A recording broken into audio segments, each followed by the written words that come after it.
জানো, আমি সব সময় অপেক্ষায় থাকি কখন আমার ফোনে তোমার একটা ফোন আসবে।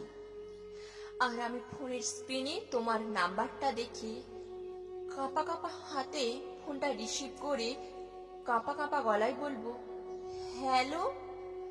ওপার থেকে তুমি অন্য কোনো কথা না বলে সোজাসুজি বলবে তোমার সাথে দেখা করতে চাই।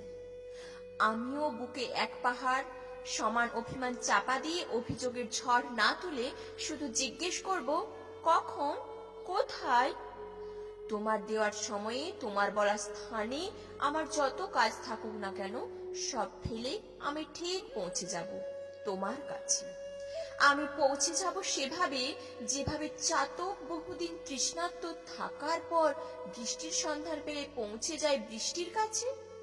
তারপর সে আগের মতো পাশাপাশি কিছুক্ষণ হাঁটবো, কোথাও একটু বসবো, দু চারটে কথা বলবো, সুযোগ পেলে হাতটা একটু ধরবো। তারপর একসময় তুমি বলবে, আজ তবে এইটুকু থাক, এবার আমায় যেতে হবে। আমি দাঁড়িয়ে দেখবো তোমার চলে যাওয়া। তারপর একটা পরম প্রাপ্তির অনুভূতি নিয়ে আমিও ধরবো আমার ঘরে ফেরার রাস্তা। তুমি তো জানো, এই প্রাপ্তিটুকুতেই আমি ভীষণ খুশি, আমি ভীষণ তৃপ্ত।